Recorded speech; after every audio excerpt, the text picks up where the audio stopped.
It is Tuesday, September 20th in the MLB, and I'm Austin from Calling Our Shot. And I'm Logan from Calling Our Shot. And we're back. It's the same time, same place. You know where to find us every single day. We're giving out our favorite MLB picks today. We got our 2 favorite game picks and 1 no one first inning coming right up. As always, guys, if you're just watching this video and you aren't subscribed, go down, do us a quick favor and hit that subscribe button. It really helps us grow this channel.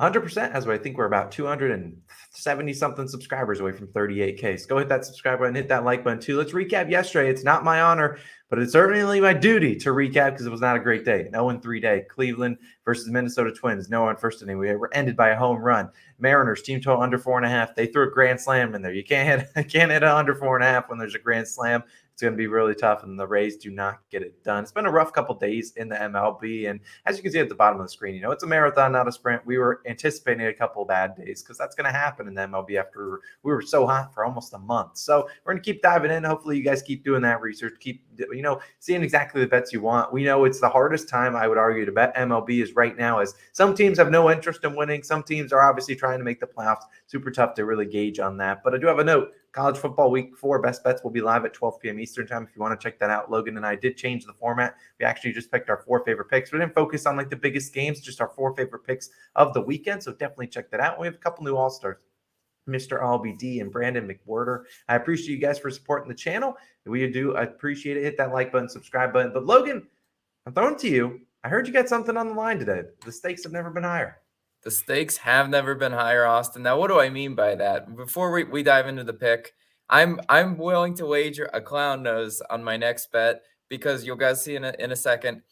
This pick has the potential to blow up in my face, but it also has the potential to fit exactly what always scares me in MLB, and that's being a day early. I don't want to be a day early on this one. So we're going to the Rays versus Astros, and I'm taking the Rays money line once again, guys. Yes, get your keyboards out. Minus 130 odds on DraftKings is your best value here. Look, the Astros yesterday were even bigger plus value than they are today. They're plus money 2 days in a row. And I'm doubling down on the other side because it would make me sick to my stomach to watch the Rays win today and win convincingly when I needed them to win a day earlier. So I'm doubling down. It's a strategy that I've always been wondering what my record would look like if I doubled down on my L's because it always seems I'm a day early on them. But look, we've got McClanahan going today. And honestly, if Rasmussen couldn't get it done for us yesterday, McClanahan has a really good shot to get it done for us today. These are the Rays' 2 best pitchers, all right? Now or never, guys. 2.23 ERA at home and a 0.94 whip at home. Shane McClanahan has been a great pitcher, especially, at home. If this was in Houston, I probably wouldn't double down on the Rays. But here they are, facing the Houston being red hot still. Houston hitting 289 versus lefties this month. But I have to remind you, McClanahan isn't your average left-handed pitcher, right? You can pull the lefty stats, but that's a lot of just average left-handed pitchers. McClanahan's a really tough pitcher to face when you haven't seen him, a lot of the plate appearances. And most Houston hitters pulled all their splits, haven't had many plate appearances against McClanahan, but those who haven't done well, right? Mancini and Vasquez used to be in the same division as Shane. Mancini only hitting 177 versus him. Vasquez only hitting 143 versus him. They will most likely be in the lineup today. So you see how Shane McClanahan is just a really tough pitcher to face because he has a lot of, pitches in his arsenal, which you like to see. Now, on the other side, the Rays, I need some runs today. They got absolutely shut out yesterday. They're facing Christian Javier, 3.34 road ERA and a 1.1 whip on the road. You look at those numbers, they're pretty dang average. And the biggest thing in baseball to be scared of is average, because average can fluctuate either really good or really bad games. Recently, Javier broke the streak of 4 straight games with a home run allowed. Congrats, clap it up to him. But before that, dude, I can't ignore what you were doing. You were throwing a lot of bad pitches that got put in the seats. The Rays, even though they get shut out sometimes, they still have a lot of home run potential in the lineup. Randy Arozarena, Yandy Diaz, they can easily put the ball in the seats. Tampa Bay also, despite whatever they did yesterday, that disgusting offensive performance, they're still hitting 258 this month. We know this is a capable offensive scoring, so I'm hoping that they can get enough up on Javier to atone for their sins that they did yesterday. Houston first in bullpen ERA. Tampa Bay is 6th in bullpen ERA. They're not that far apart late game. So I do trust the Rays to be able to get it done, hopefully early, hopefully scoring often, and hopefully I don't have to come on tomorrow and wear this because I picked the Rays 2 days in a row and they lost 2 days in a row. But Austin, what do you got for us today? Logan, I appreciate the wager, and if that does not hit tomorrow, I'll let you do the recap so you can talk about your loss to the I Rays. will. Now, if people have been watching the Calling Our Shot channel, they would probably know where I'm going with my pick because I really need to pick me up. I've been tossing out bad info for the past couple of days, and I need a winner. So I'm going to a guy that's been treating me nicely for a while. Going to the Royals, first 5 run line. It's plus a half. It's minus 130 on FanDuel. You can take the first 5 money line if you want. You'd get better value on that. But I'd much rather the chance that, a tie would still win. Whereas if you take the money line, that your tie will push and you won't win any money. So I like this one. And why is that? Well, because my man, Zach Greinke will start for Kansas City Royals and they're at home. That's very important because we fade Zach Greinke on the road. We tail him at home because at home, 1.93 ERA, a 1.12 whip. He's been sensational. I've talked about it. I think he just likes sleeping in his own bed. And you look at Greinke on the road, 6.36 ERA and a 1.62 whip. He's really struggled on the road, hence why we're fading him there. But at home, he's been really dialed in, and it's not a surprise. You see the Royals on the money line for the full game sitting at like plus 110. The books, I mean, the Twins are a team that obviously is fighting for playoff contention, fighting for a spot in the playoffs. They still need a lot of wins to kind of get up on their division.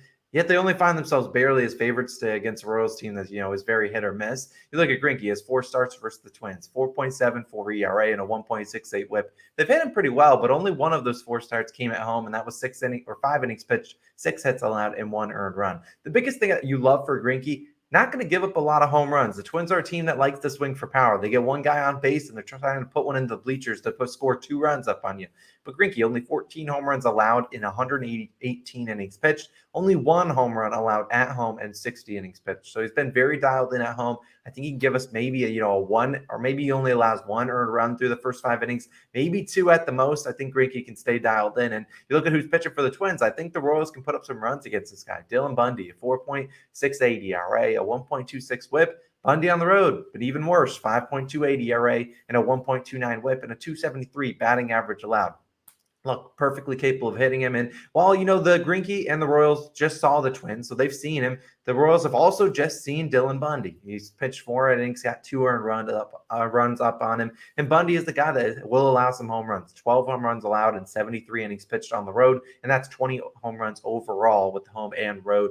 Royals love swinging for power. This is a team that's going to need to hit some home runs to score runs on the board. And I certainly think they're capable of getting that done. I really love the Royals plus a half in the first 5. This cashed last time we took Greinke at home. It cashed when we faded Greinke on the road. I'm hoping Greinke can bring home some cash for the kids because we absolutely need it. So Greinke, go pitch a gem. Bundy, throw out some meatballs. That's what we need. But Logan, as always, we end the segment and the video with the Nerfy Nation time. We need the flag. We need the music. We need to bounce back after yesterday. After that 3-run blast, we didn't sign up for that. Say we're going to some 2 bad offenses, and you'll know what we need when diving with these ones. We're going to be going the Tigers, Orioles. No one first inning, minus 105 on BetMGM. That's the best value you're getting across the board. It's a little bit more juice on FanDuel. You see Caesars and whatnot. Go wherever you got it on the books. Now let's talk about this one. Trying to go for Nerfy number 94. Now on the mound for the Orioles, be my man and a fellow Austin. And Austin Voth, 13-2 on no on first innings, been very solid this year. And you look at the Tigers, 28th in first inning runs. It's worth noting the Tigers just scored 150 runs yesterday. I don't think they can duplicate that. So Voth has been very dialed in. He's not a guy that they're really going to let last in the game for like 9 innings. They're going to throw him out there for 4 or 5 innings. That's what he's there to get his job done. Really like Voth to get me those first 3 outs who's pitching for the Tigers today. Yeah, we've got Wentz going. Not to be confused with Carson Wentz. This is Joey Wentz, right? Wentz, 3-1 on no run first inning. So he's been pretty solid in a small sample size. Now Wentz is a left-handed pitcher, right? Baltimore only hitting 148 versus lefties in the last 2 weeks. But you like to see that, right? And if Baltimore's going to be the one that has to end us, well, at least I want them to earn it. And I haven't seen them do it recently, right? Baltimore also, you mentioned Detroit's bad. Baltimore, 27th in first inning runs. So you guys already see we're completely opposite of what we did yesterday. We picked 2 teams yesterday that were almost top 10 in first inning runs. Well, now we're picking 2 bottom feeders. So do your damage to us Orioles, because we know that's where it's probably going to come. Over under set to 8.5 in this one. A little bit high for what we like to pick, but that's why we got decent value on it, right? It's not going to be juiced to minus 150. Or at least it isn't yet. But we do really like this one. Hopefully, Nerfy Nation, we can fly the flags and get back on track. That's absolutely what we need to do. I am checking, and I believe Ryan Mountcastle did return. He did ruin our last Orioles nerfy, so that's fine if that's going to happen. We can live with a Ryan L, but hopefully we can get a W for all of you people out there. Minus 105, great value. We're flying these flags tomorrow. Now our parlay of the day, I believe, went 1-1 yesterday. We need to dive back in and get a 2-0 sweep for you people. We're going Red Sox, Reds over 8.5 the full game, and Cardinals first 5 money line plus 276. If you want to see why we like each of those legs, go to OddsJam. The link's in the description. You can read exactly why we like each of them. But those are 3 plays of the day, parlay of the day. Hopefully we can come back to those winning ways that we were so accustomed to doing earlier on this month and really over the last 2 or 3 months in the MLB. We appreciate you guys always tuning in. As a reminder, college football best bets will be live at 12 p.m. Eastern time at noon. So definitely check that out. You'll see Logan and I again in that video. We'll see you guys then. We'll catch you guys in the next one.